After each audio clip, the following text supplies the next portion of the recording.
Hello, everyone. I hope you people can hear me. If you can just quickly text me to confirm that you people can hear me.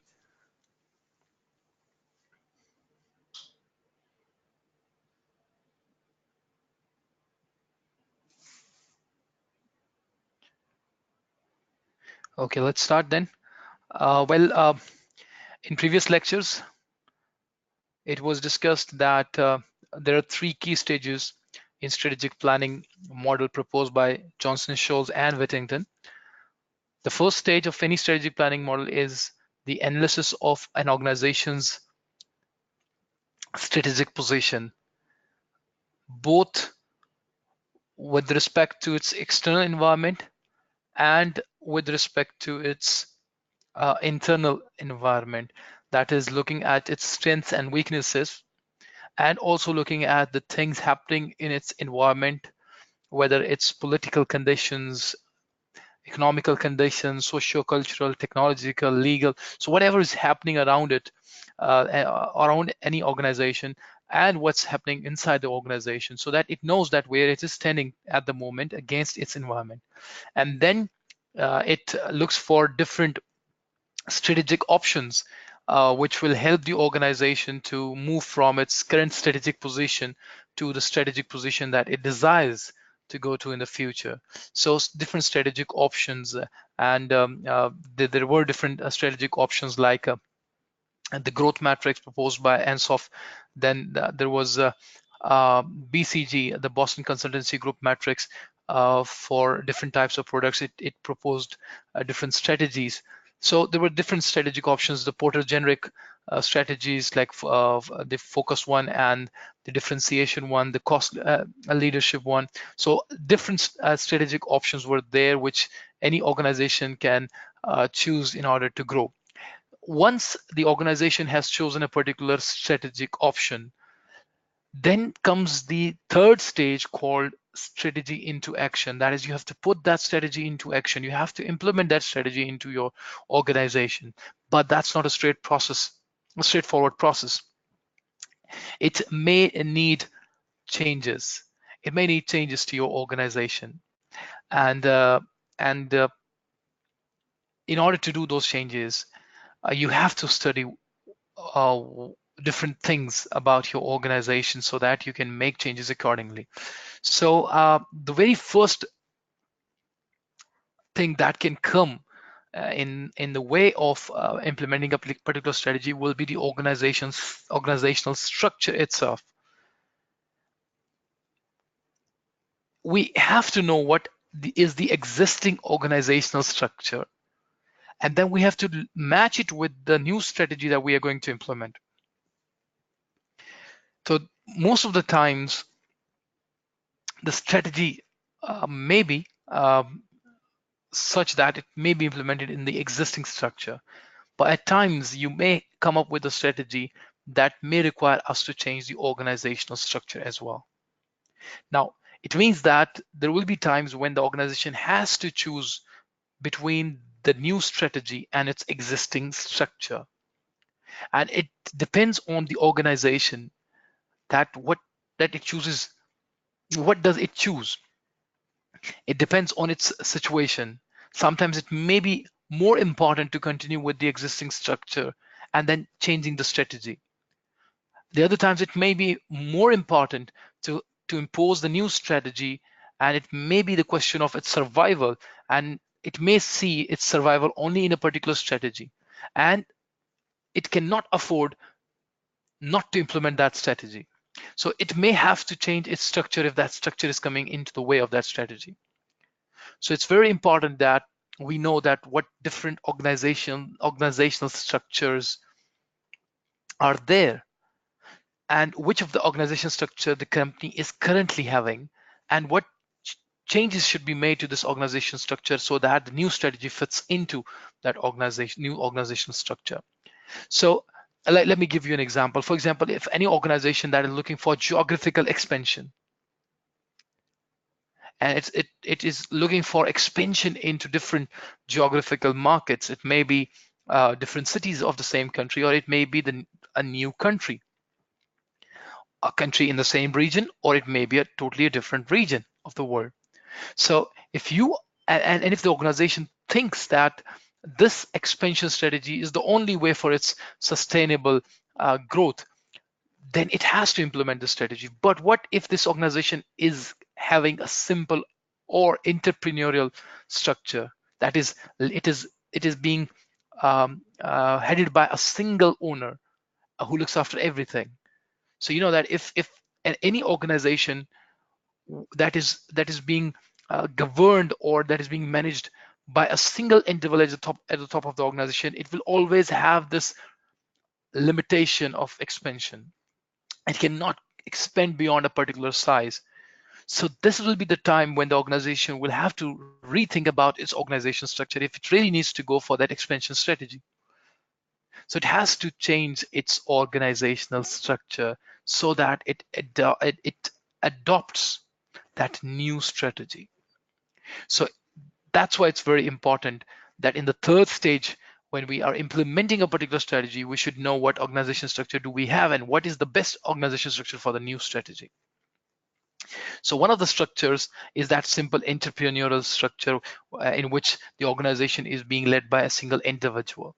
There are benefits of this type of structure, but the only drawback of this type of structure is that it cannot expand beyond a certain size.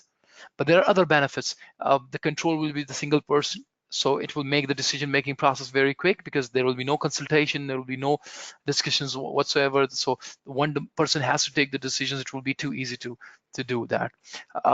So their control will be very strong. But on the other side, I told you that it will always have the limitations whenever it comes to expanding the organization beyond a particular size. So this is one of the structures. Then we have a functional structure. This is a very common structure where the organization is divided into different functions. Like you will have a production department, you will have marketing department, you will have the HR department, the finance department. So the organization will be split into functional parts, and for each functional part, there will be somebody at the top who's expert of that particular area. For example, in the marketing department, you will have somebody who's expert of marketing at the top of the function. So the benefit of this type of organization is that each function will be headed by a specialist of that task, and every department will exactly know what is expected from them. They will be very much specialized in that particular area, and they will be following that particular workflow.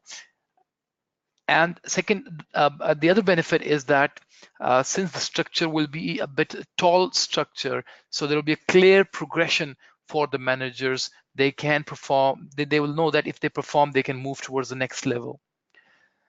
The drawbacks will be that the first drawback that this type of structure may have will be the coordination and communication problems between different departments. The reason is that, for example, if you have a marketing department and the person at the top of the market department will be very much expert in the marketing domain, but he may not be expert when it comes to the financial matters. So whenever the marketing director, you will have to communicate with the finance director, because of their expertise, because of their different expertise involved, there may be a problem of understanding each other problems, and at the same time they will be depending on each other. The marketing department cannot work without the finance department, but there may be a coordination and communication problem because of different knowledge level. They may not understand each other. So this is the problem that will lead in this type of structure. Then we have a divisional structure. A divisional structure is when your organization is divided into more autonomous parts. For example, if in the previous structure, the functional structure, production department cannot work independently. It depends on the purchasing department. The purchasing department has to purchase the raw material in order for the production manager to work. Then at the same time, the production department depends on the HR department for the right recruitment. So these departments were interdependent. So, but in a divisionalized structure, the organization is divided into more autonomous parts, and for each part, there will be different functions. For example, you may divide your organization into different products, and each product will have its different functions. Like it will have its separate production line, it will have its marketing function, it will have its, let's say, maybe it has a separate finance function as well, though in most of the cases the finance function will be a centralized function, but it may have its separate finance function as well. So this is called the divisional structure, the more autonomous structures, where one division uh, usually will not depend on the other division, but they may depend, but the dependence will be not as much as it is in the case of the functional structure. And this type of structure will be more suited for geographical expansions. And whenever you will see any organization um, that has expanded beyond borders, you will always see it will be following this divisional structure. Then you people are aware of the holding company structure. You've studied the FR paper, financial reporting paper, where you've seen the relationship between its parent company and the subsidiary company. Again, as compared to divisional structure, these are holding company structure. This holding company structure is a structure where it's the different parts of the organization is split into even more autonomous parts, more autonomous than the divisional structure. There's, you know, that a subsidiary in itself is operating as an independent company. So you know about this type of a structure. This usually exists where there is a parent company, a single company which has investments in different organizations, and they have controlling interest in those organizations. Then we have a transnational structure. The transnational structure is basically when you have independent national units which will be independent. At the same time, they will have few centralized functions as well, like finance may be centralized, the research and development function may be centralized, and even the HR department may be centralized. So they will provide centralized services to all these independent units. So basically, it's to keep control over few of the functions, plus it also leads to cost savings, and it avoids duplication of few of the services like marketing and research and development.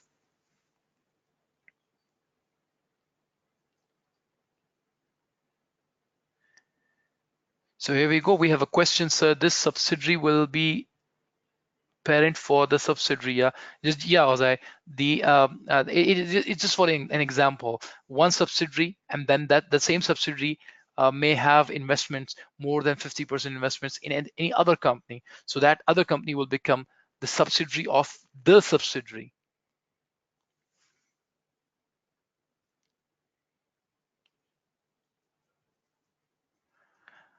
Well, we have a question here. Can you give us an example of transnational structure?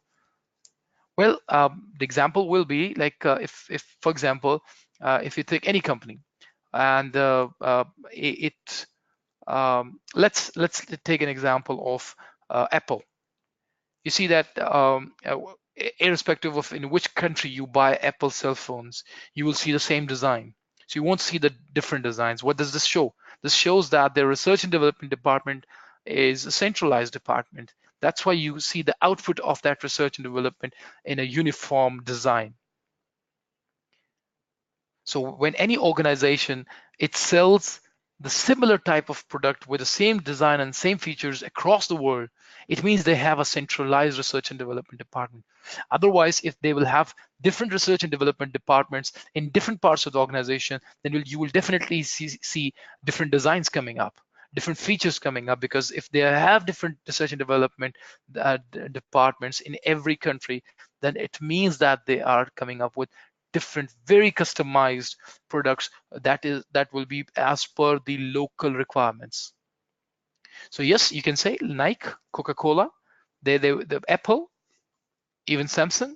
So these organizations, they will always have centralized R&D department because it shows it is being obvious from their products.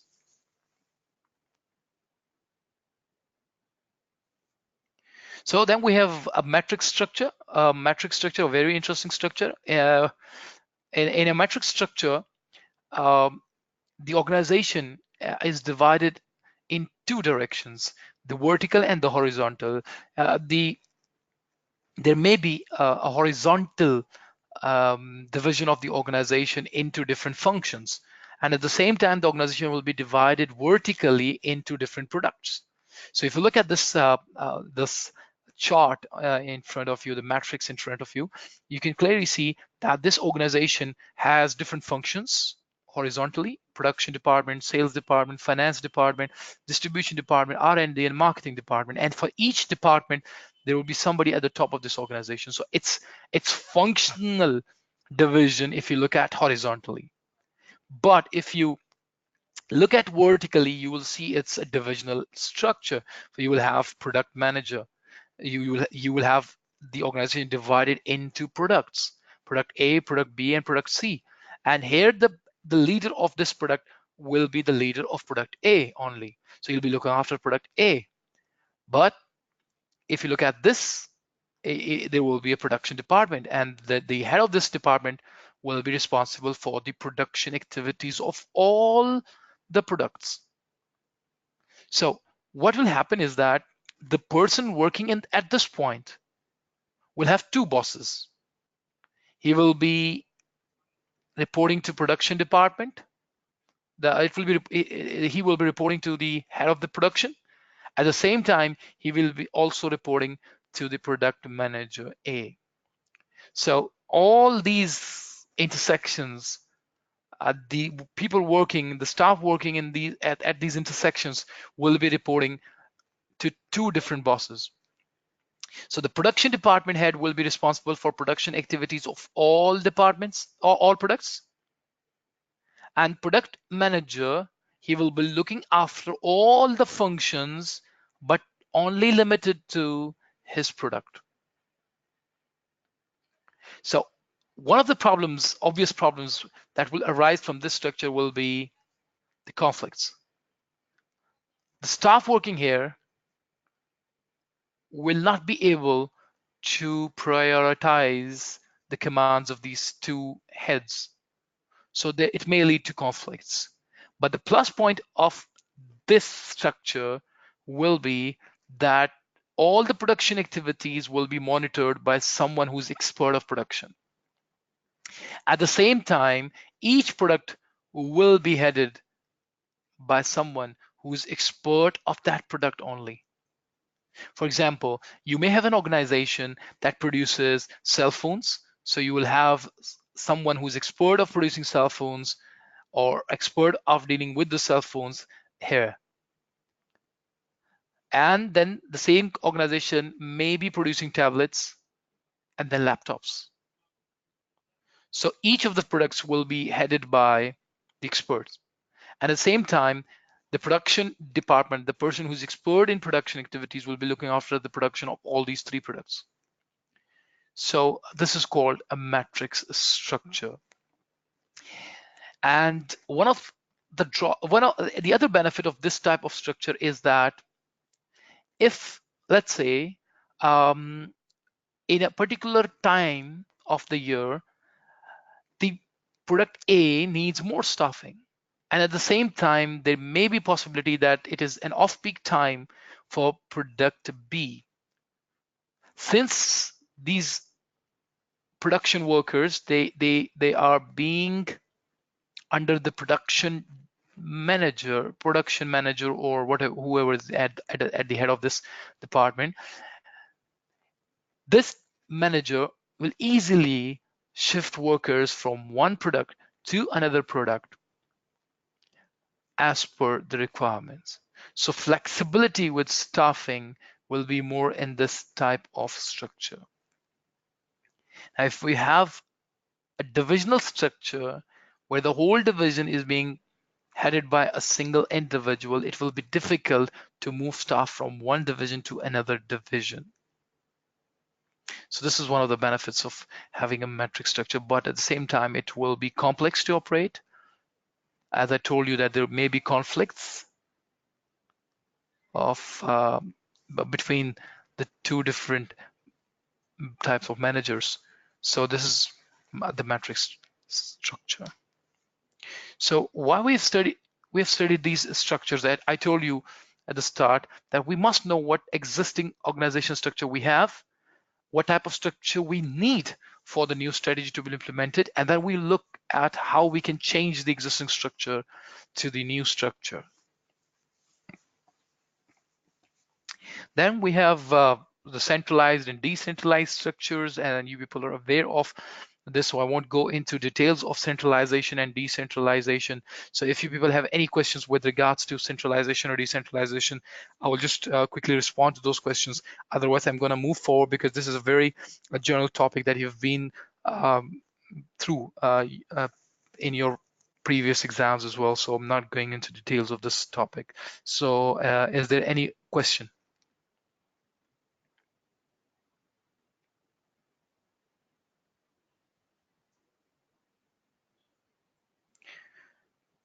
So I think we have no questions.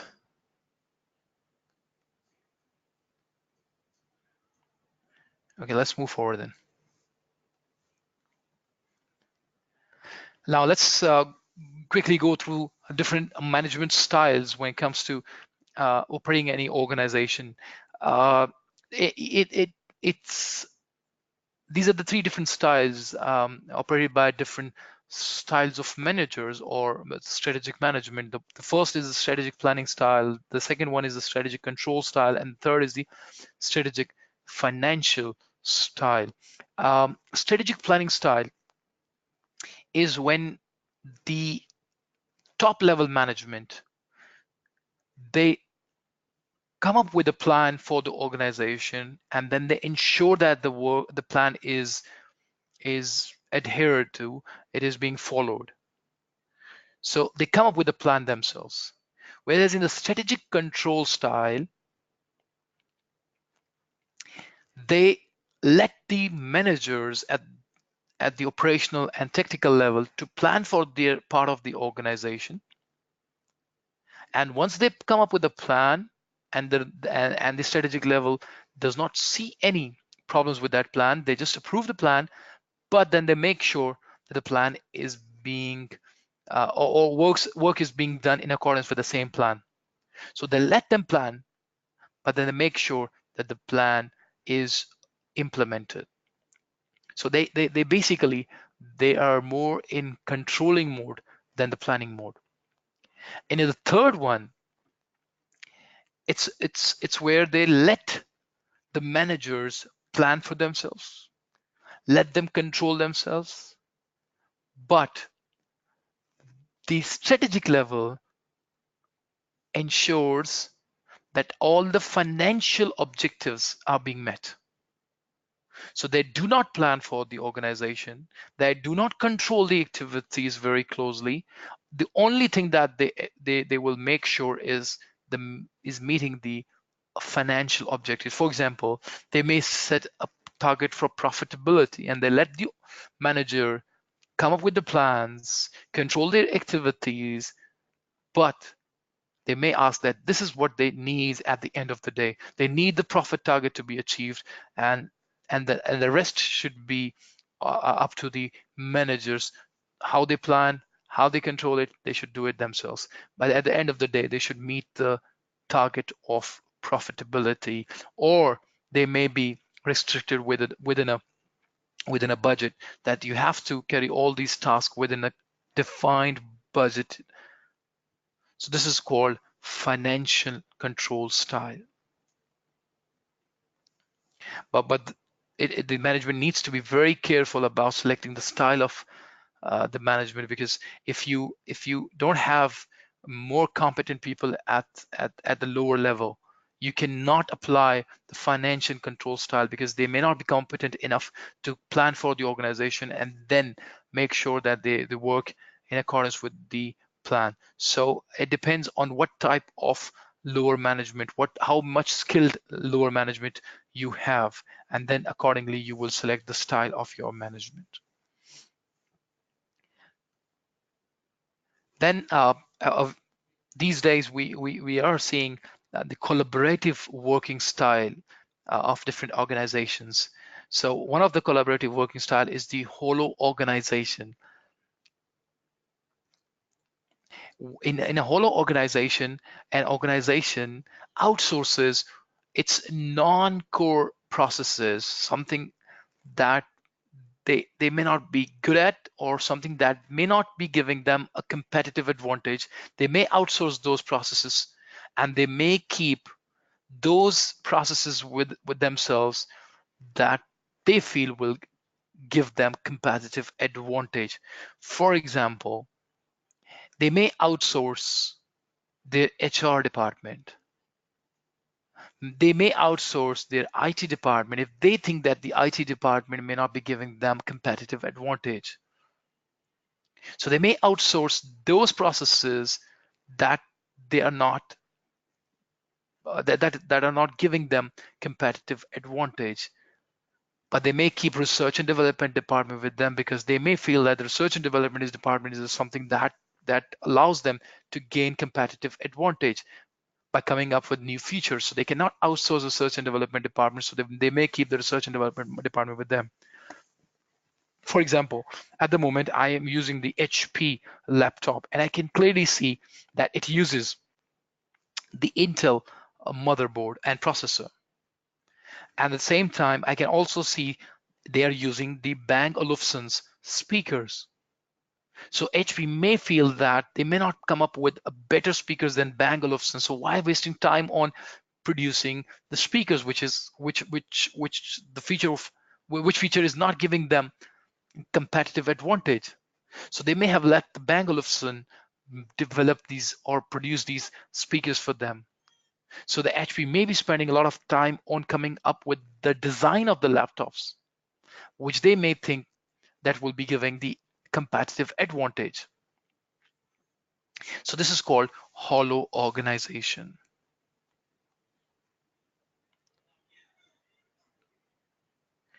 Is finance department a non-core process? Well, when we say core process, a core process is something that gives you competitive advantage.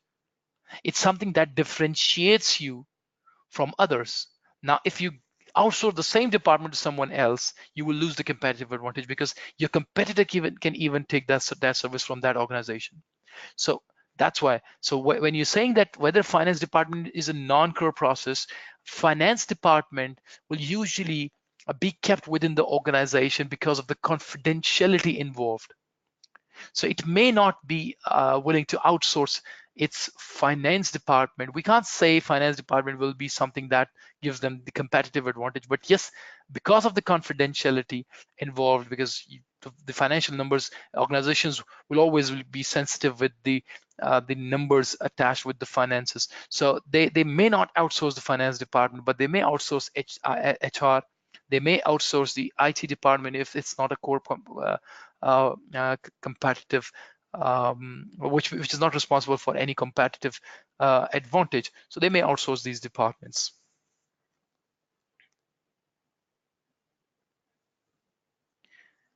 Then we have modular organizations.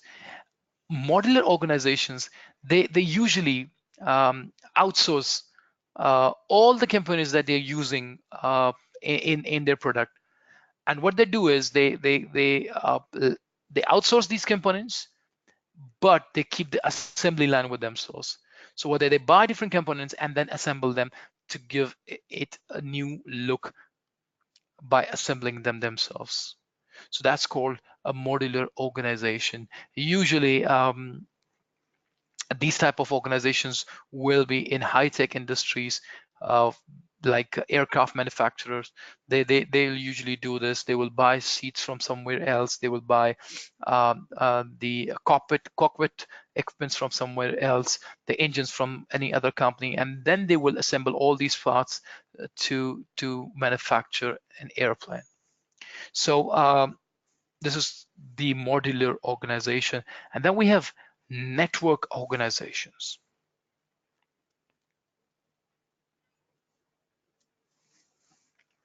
Now, network, um, these network organizations, basically you will find them in service sector, like construction, where, for example, if I am a contractor and you ask me to build a house for you or a building for you, what am I going to do is that I may get that contract from you, and I may look a single organization to you. But at the back end, I will have a links with the different organizations. Like I will uh, take plumbing service from somewhere else. I will take the flooring service from somewhere else, the ceiling one from somewhere else, the purchasing of like cement or all that stuff from any other organization. So there will be so many organizations at the back from which I'll be in contact, and I will take services from them, and then I'll come up with that building requirement that you have. So this is called network organization, where there will be a network of organizations at the back, but at the front, the customer will only be seeing a single organization.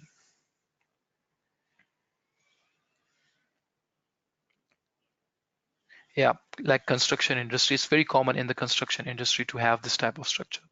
Because the reason is that, luckily I belong to a family where we have a lot of contractors. So the one of the reasons why this structure is very fruitful is that they don't have um, to pay fixed salaries to this to such a huge organization, because you may not have contracts throughout the year.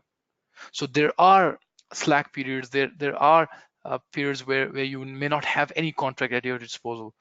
And if you can just imagine, if you have all this staff responsible for coming up with a building, you cannot afford the salaries. So that's why they operate network structure, so that they're more flexible, it's less costly to operate.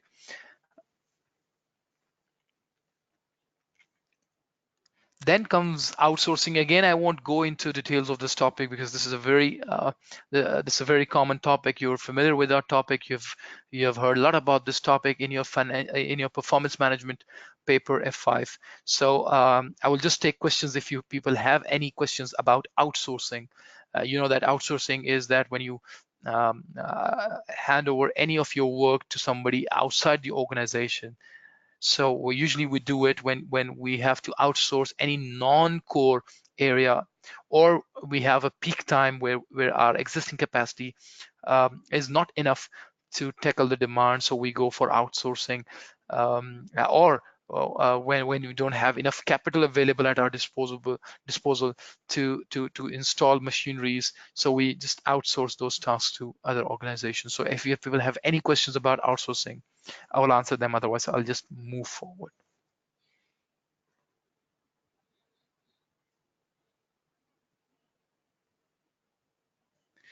Okay, I think there are no questions. Shared services.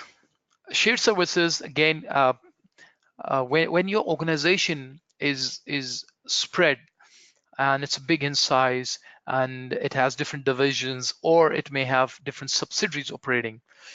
So you know that if you have this type of structure, there's a great chance that there will be duplication. The duplication in finance area, duplication in the HR area, the IT, the front desk, the customer service. You will have um, duplication of this work, and it will not do anything other than increasing your costs. So what happens is that the organization decides to set up shared services centers which provide like human resource service to all the subsidiaries or divisions, IT services across the organization to all the strategic business units. So instead of having IT services in every strategic business unit, the organization may have a shared service center where these shared services will be provided to all the divisions. So this is called shared services. Basic objective of shared services is to reduce cost by avoiding duplication of the tasks.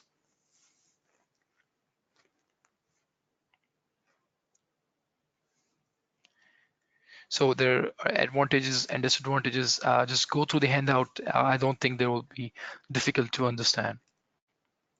So here we go. We have Baldrige Criteria. It's a wonderful model. And what is it all about? The Baldrige Criteria is basically a criteria that judges organizations' performance. It's something. It's an independent organization which provides, you can say, which provides service of performance evaluation for different organizations. It looks at different areas of any organization. We'll discuss. There are 7 areas which they assess or evaluate about any organization to see whether the organization is doing good in those areas or not. But let me make it very clear, this Baldrige criteria does not prescribe. It is basically a diagnostic model which helps organizations to identify their weaknesses, the areas where they're not performing, where they should be performing, where they're supposed to be performing, but they're not performing. So they let the organizations identify their weak areas so that the organization can work on those weak areas and convert their weaknesses into strengths. So remember, the Baldrige criteria is not basically for prescribing any improvements. They only let the organizations know what their weaknesses are. Baldrige criteria, according to Baldrige criteria, there are 7 areas, key areas, that a business should be performing better if it wants to have sustainability. And these 7 areas are leadership, because if you really want your organization to be successful, it should be possible only with a good leadership. If the organization is being led by a good leadership, there's a bright future for that organization. So leadership is one of the areas that every organization should look at. So Baldrige criteria assesses organization in this regards. Number 2, the strategy. Once you have a leadership, then comes the strategy. And when we talk about strategy, we are actually talking about the system of developing strategy.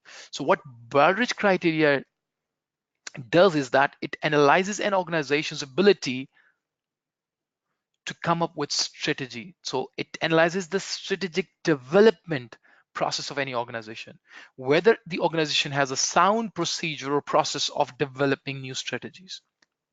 Secondly, once they have developed a strategy, does the organization have the ability to implement it successfully? Because it's also very important. For example, let me give you an example. If you come up with a diet plan, which is a very good one, that's only half work done, because having a good diet plan will not help you achieve your objectives unless and until you have implemented that diet plan. So developing a strategy for organization is one part. The other part will be to implement that strategy. So Baldrige criteria helps organizations to analyze or assess their weaknesses in these 2 areas of strategy formation and strategic implementation. Then it also looks at the workforce, how the company is managing its workforce. Is the workforce motivated enough? Are they getting clear instructions? Do they exactly know what they are up to, what is expected from them? Whether there are systems installed to assess their performances. So the workforce, because an organization is nothing but a collection of its workforce. So if they are doing the right things, the organization will be in the right direction. Then customers, a very important area of any organization. You cannot survive if you have unsatisfied customers. So the Baldrige Criteria assesses whether your organization has a system of identifying customer needs and to what extent these customer needs are addressed. Then how good your operations are. Are they efficient enough to provide services? Are they meeting the targets?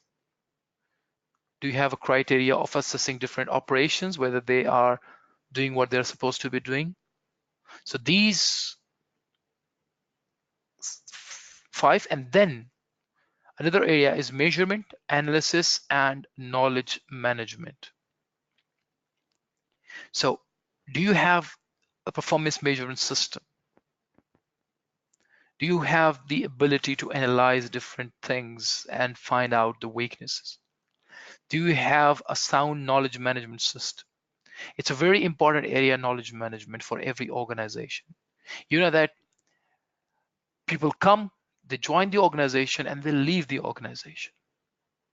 If your organization does not have a knowledge management system, what will happen? And an individual will join your company, and when he will leave the company, you will be back to square one, because if that individual is gone, the knowledge that that individual had will be gone with the individual. So you need to have a knowledge management system which stores the knowledge, whatever learnings the organization has done should be stored. Not only stored, there should be the ability to use that knowledge for the growth of the organization. Let me give you an example. If you go to any website these days, you will usually see FAQs, frequently asked questions.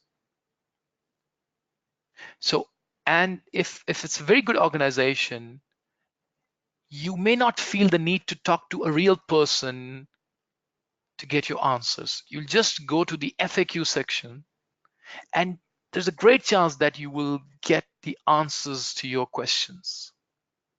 From where this organization has obtained this knowledge, definitely the experience. The questions that the customers may have asked over a period of time, they have saved those questions, the responses to those questions, and they have put it on the website.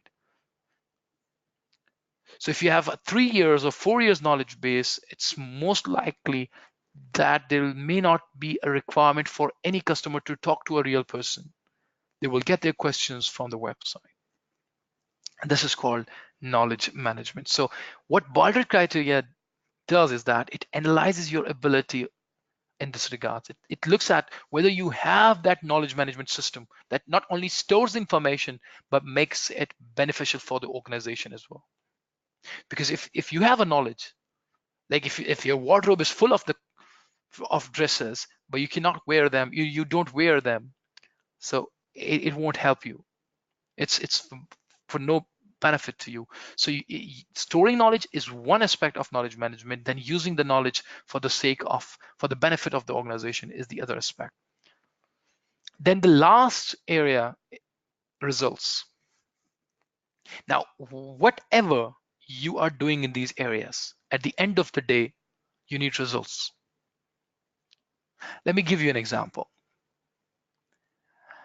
Let's say if I run an institute, educational institute, what I want to achieve at the end of the day, I want my students to pass exams as much as possible. This is one aspect of the results. Number 2, I want, for example, if I am running a profit-making organization, I need profitability. I need number of students. So am I achieving those results? That's the seventh area of any organization. But to achieve the results, there are those 6 areas according to Baldrige. If you really want to achieve results, you have to focus on leadership. You have to improve your strategic planning process. You have to have motivated workforce, the trained workforce, skilled workforce. You have to have satisfied customers. You have to have very efficient processes, operations. You have to have a very good measurement, analysis, and knowledge management systems. Then you will be able to achieve results. So what is good about the Baldrige model, it not only helps you identify your weaknesses in those areas that will eventually lead to results, but it also focuses on the area of results as well. So it also analyzes whether at the end of the day, you are achieving what you're looking for, whether you have achieved those results. So if there is any problem with achievement of results, you will have the complete assessment backed up in the form of the Baldrige criteria, which tells you where you are lacking, whether it's because of the poor leadership provided, or is it because of this poor strategic planning process. So you can just compare your results with the other 6 areas that ensure that you achieve your results. So this is what Baldrige criteria is. Any questions?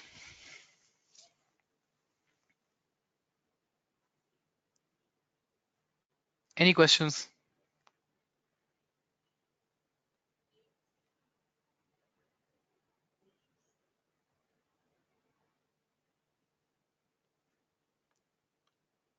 If there are any questions, just be quick because it's a recorded session, so I don't want to pause it for a long period.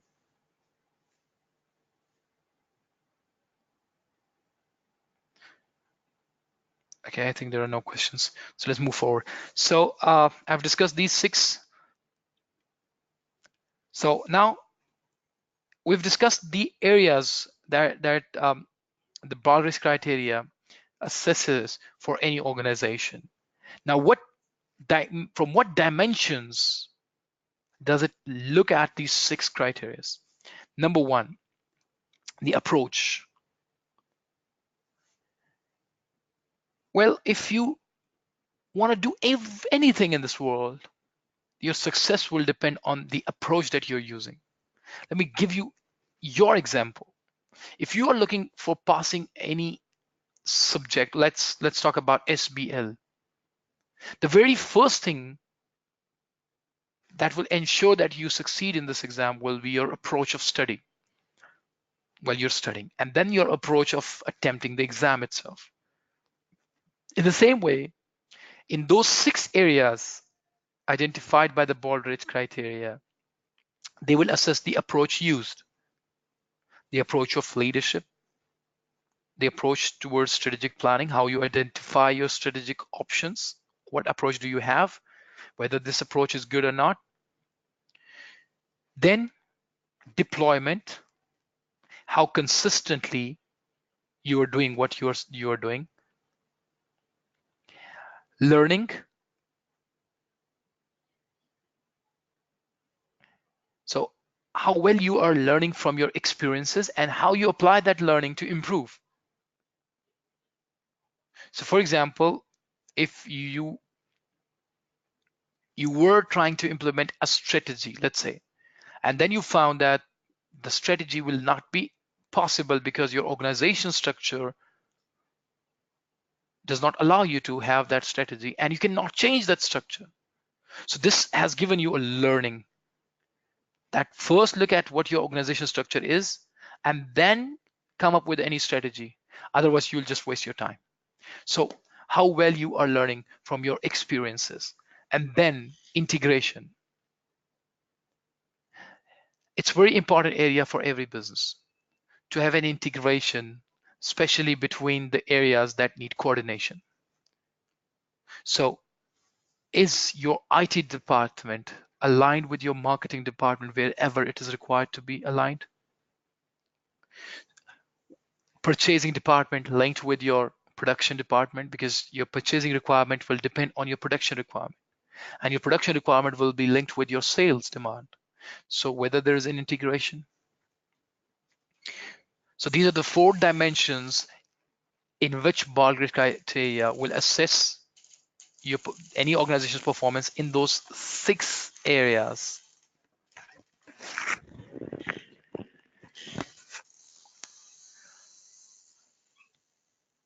Then how will they gauge the performance? How will they gauge the performance? Number 1, they will look at what's the current performance level. Where are you standing at the moment? Then it will look at the trends, how you have been performing in these areas over a period of time. Then they will compare your performance with the benchmarks. It can be any other organization, or it may be the targets set at the start of the year. And integration again. Does the organization track the results that are important to it? So look at whether you are able to find out the indicators that are relevant to you. Are you gauging the right things? Sometimes we may be measuring performance and we may be measuring areas that are irrelevant to us or our customers or our stakeholders. So by doing that, you will just be wasting your time, or it may be diverting your attention from areas that are more important. So it's very important to measure the right things, not everything. For example, if you want to succeed in your exam, so if you have 3 months for preparation, in those 3 months, you should only be measuring things that will help you pass the exam. You should not be spending time on assessing your performance that has nothing to do with your exams. So every organization should have the ability to look at the things that matter most. So this is Baldrige criteria. Any questions?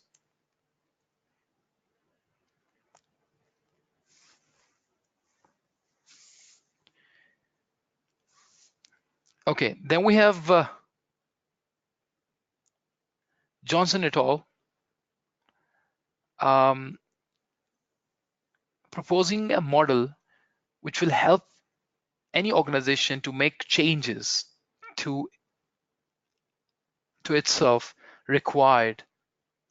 For example, if any organization finds itself that it is not doing what it should be doing, then definitely it should be looking for the changes. We call it change management. So it should be looking at the changes. But what type of change should it bring? How it should bring that change in its organization. So this particular matrix tells us about the type of change that the organization should bring as per the requirement. So it has divided it into 2 axes.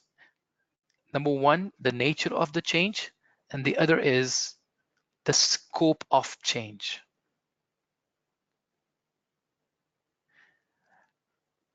The nature of the change is that, for example, if we are not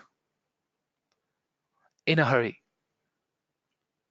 we have a time period and we are not in urgency to make changes, we are a very stable organization, we're not facing dramatic problems in our organization, and there's no emergency situation in organization, the type of change will be incremental. But if the problem is so severe that we cannot drag it and we have to make quick changes to our organization, then the nature of change will be called big bang. So you have to look at what type of change or what type of change are we looking for. So if we have time, incremental. If we don't have time, that's a big bang. Then the scope of change. What type of problem do we have? Is the problem pertaining to the whole organization, or is it limited to a particular part of the organization? That's called the scope of change. If the change is related to a particular part of the organization and there is no problem with the other parts of the organization. Like for example, we feel that we don't have, we're not performing good when it comes to marketing. Our production is very good, our IT is very good, our HR, finance, everything is fine. But the only area that we lack is in the marketing department. So that means the scope is the realignment. But if we think that everything in the organization or majority of the operations in the organization are not the way they should be, so the change will be called transformation. Now, if we have enough time and we just have to fix the problems in the marketing department, but the problem is not that severe that we should be doing it in no time. So we're not supposed to be doing it overnight. We have enough time. There are problems, but we are continuing somehow. So what should we be doing is adaptation. Adaptation is a process where you slowly make improvements in a particular area of your organization. So what we need to do is we may come up with a new marketing methodology. Say, for example, we were doing the traditional marketing, that is TV commercials, we were giving newspaper ads or hoardings or handbills, but that was not enough and was not producing results that we were looking for. So what we may do is we may just start digital market along with our traditional marketing and slowly and gradually reducing the traditional marketing and increasing the digital marketing.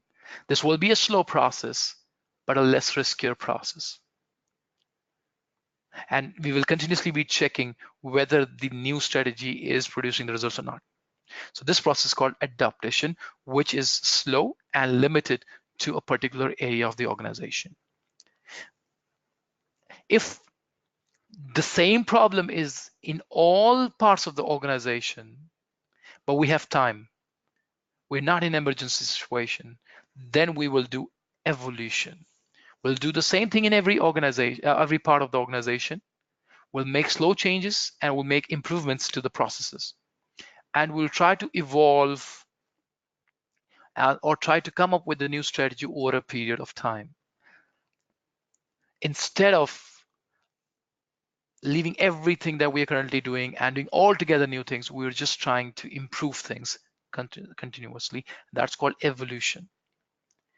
Then there may be severe problems with the marketing department only. So the scope of the change is limited to a particular department, but we have an emergency situation where we don't have enough time. So we have to implement whatever we are implementing, we have to implement it immediately, and that is called a reconstruction. So it may be like, for example, we're spending too much in our traditional marketing that we don't have enough funds left. So we cannot continue with the traditional marketing. So we'll quit the traditional marketing modes and we'll just switch to digital marketing immediately. This is done when we don't have any other option. This is a riskier one, but may produce significant results as well. On the other side, if we face the same type of problem, the emergency situation is across the organization, then we have revolution. And it can also be called business process re-engineering, where you change everything and you bring a paradigm shift to your operations across the organization. A very risky thing to do. For example, moving your business from physical outlets to completely an online business. So you start doing everything over the internet. That's called revolution. The riskiest way of bringing a change into organization, but it is being done when the organization is in a severe problem and it does not have time to implement any strategy along with the existing one.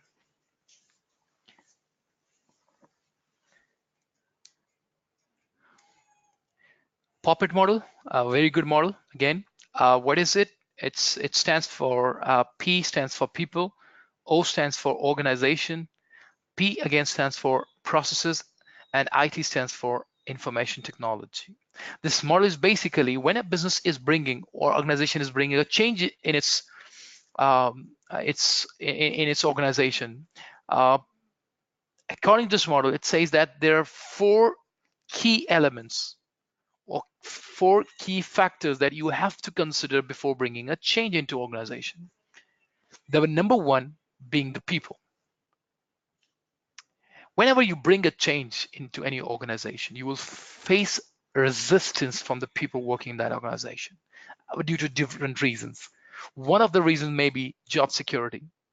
If you are trying to bring automation to your business, what do you expect from the people?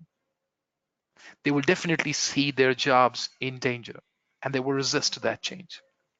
So you have to manage them. So you have to convince them that this change is for their benefit. It's not to fire them, but it is to assist them. So you have to manage. The second reason why they will resist is the lack of training. They may feel that they may not be able to do that job. For example, if you are you're bringing automation to your business, so they're supposed to be doing the same work on machines and they may not be trained enough for that. So you have to provide trainings. So people, it goes without saying that you have to manage people if you want to bring a new change. Then comes information technology these days. It's very important. You may not have the skill in your information technology. You may not have enough resources in the information technology that are required by the new change that you bring into the organization. For example, you're bringing digital marketing into your organization. You may need to have people who are trained with that. So information technology is very important. Like for example, ACCA, it was bringing the changes to its qualification from F5 to F9 especially. They were making it computer based. So they had to bring changes to their website. They had to bring changes to their examination centers. So IT was involved in that. Third, the organization, which like the structure, you have to look at the structure of the organization. You may have to change the structure of the organization, and we've discussed in detail. And then processes. Maybe you're bringing a new system into your organization, and maybe the processes that you were applying will no more be there. So you have to bring changes to the processes as well. The way you were doing things, the way you were doing marketing before has to change, and you have to have a new way of doing the marketing. So processes need to be changed. So Popat model basically stresses on areas that an organization should look at changing before bringing a new strategy into the organization. Then comes the Levin's 3-stage model. It's again for bringing a change into any organization. It says that whenever you are trying to bring a change into your organization, it should have 3 stages, which is called 3-stage model: unfreeze, change, and refreeze. Unfreeze. Whenever you're trying to bring a change into your organization, especially an organization which has been operating for ages, and the workers working there are there for ages as well. In such type of organization, it will be most difficult to bring a change because people will be too much used to the existing processes that will be difficult for them to change. Just take an example of a human being. It's easy, it's very easy to convince kids for something than people in the old ages. It's easy to change to convince your kid than your grandfather. The reason is too much learning behind that. So you cannot expect people who have their own learning base to accept what you're talking about, something new, if that new thing is challenging their existing beliefs. So Levin says that you have to first unfreeze. You have to convince people. You have to provide leadership that convinces people that the change is better. It's time to change. You have to tell them why their existing processes or procedures are not producing the results that we need, that they need. You have to convince them what is happening in the environment and why do we need to bring a change, or what will happen if we don't bring the change. So you have to convince, and that stage is called unfreezing, where you convince people that the change is good. Then you have to bring that change. Whatever the change you're talking about, you have to bring that change. But more than that, it's very important to refreeze.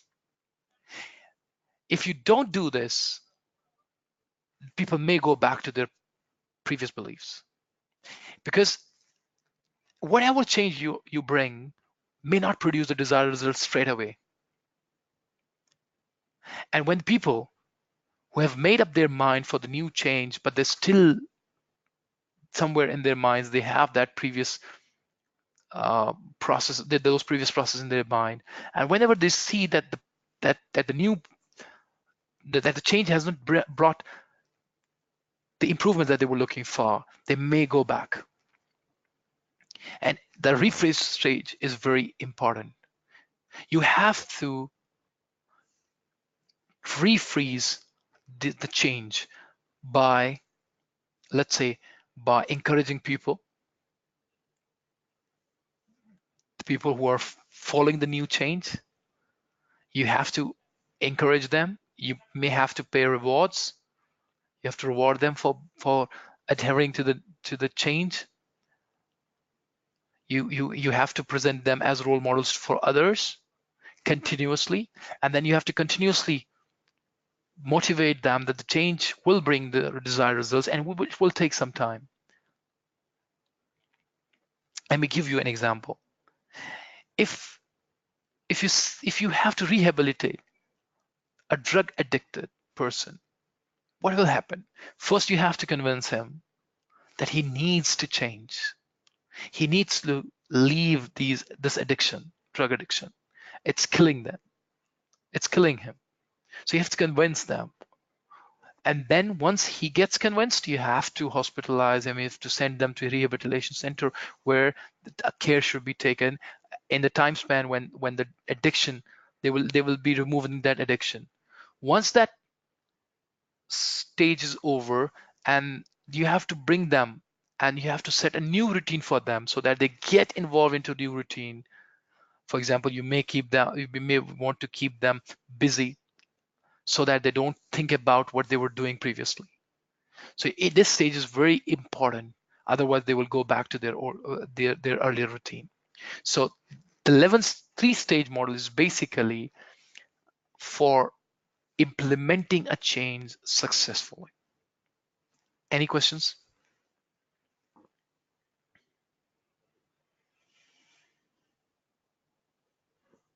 Do you people have any questions?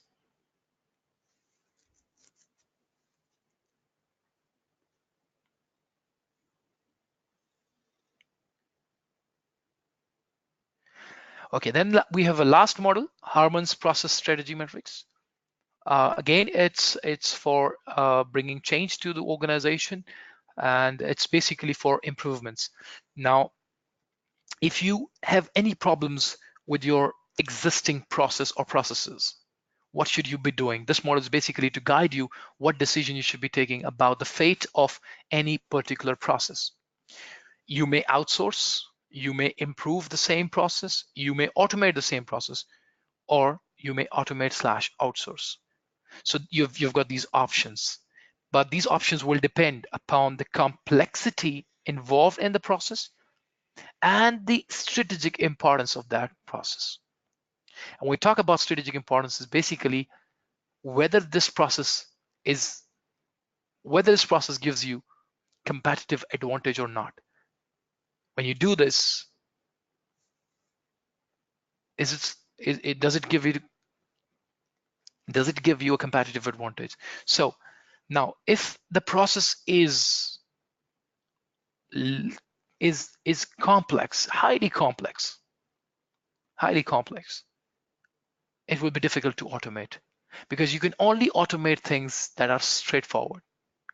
complex processes cannot be automated. So if a process is complex, you will have two options: either outsource or improve. No other option if you have problems with the existing process. It's it's only advisable to outsource when the strategic importance of such process is very low, because if strategically that process is very important for you and it gives you a competitive advantage, you cannot outsource. Otherwise, you lose the competitive advantage. Like, for example, if we talk about KFC, their Zinger burger recipe gives them a competitive advantage. They cannot hand over this process to any other organization, otherwise they will lose this competitive advantage. Maybe they have a secret formula for that, so they cannot outsource such a process. So any process that gives you a competitive advantage, you cannot outsource. And at the same time, it's complex, you cannot automate. So the only way left will be to improve it. Do it yourself, it's strategically important, and improve it. Find out what's going wrong and improve it. But if it does not have any strategic importance and you're having problems in that process, and it's a complex and you cannot automate them, it's better to outsource, hand it over to somebody who's doing it, who will do it better than you are doing it. Since it's not a core process, so you can just outsource it. Like for many organizations, marketing may not be a competitive advantage. And since marketing cannot be automated, it's a complex structure, so you can just hand over to a marketing company and let them do marketing for you. But if the complexity is low and the strategic importance is also low, then you should either automate it if it's possible. So automate it. Don't outsource it, automate it. Because if you outsource it, definitely you have to pay for that.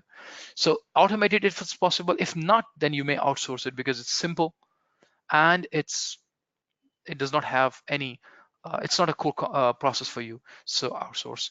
But if a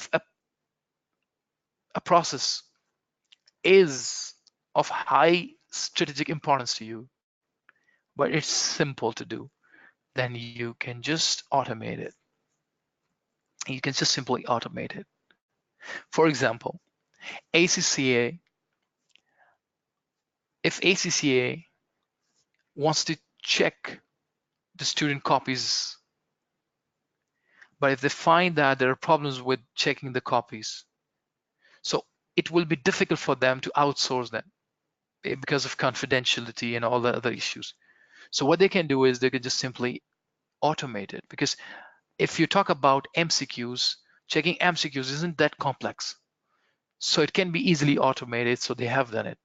So automation will be recommended for processes that are simple. So these are the three options: outsource, improve, or automate, depending on different situations. That's it. It was Hartman's process strategy matrix. Then we have another topic called project management, and I think I have shared the links for project management with all of you. In case I haven't shared, do let me know on the WhatsApp group. I will share the videos for project management as well. So we're done with the strategy in action part. The only part that we are left with will be financial analysis, and I will just drop a message on the WhatsApp to tell you when we are doing that.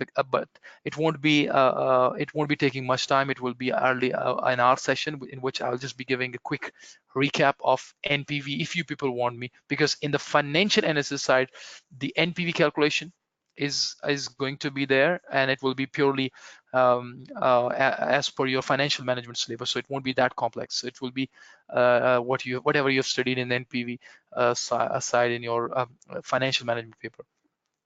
Then the second part is the decision tree, which I've just shared with you on the WhatsApp group. And the third is the financial ratios. So the whole of the financial analysis area is basically consisting of your previous knowledge. So there is no new knowledge in the financial analysis area of SBL.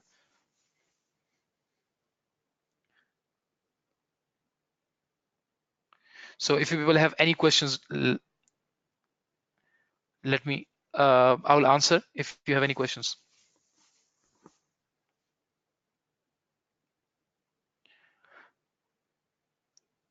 I hope, Azai, it's now clear. Is it clear now?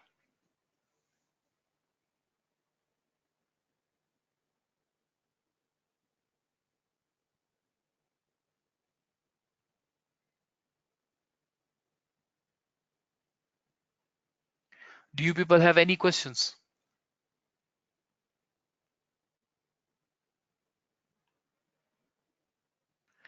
Reconstruction theory.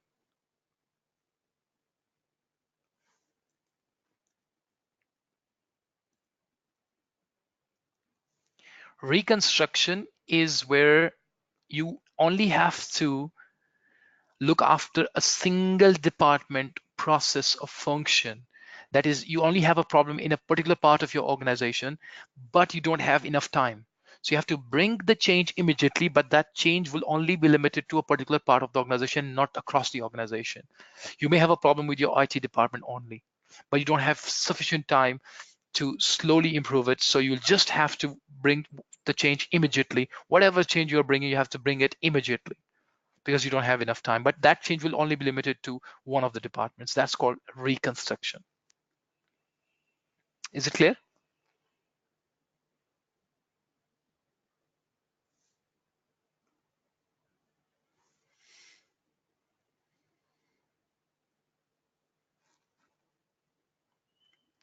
Okay, so just ending the session. I hope it was useful. And if it was, I will just be waiting for your feedback on the WhatsApp group. And remember, we have a session on 25th May in which we will be solving the first specimen exam. Have a good day. Bye-bye.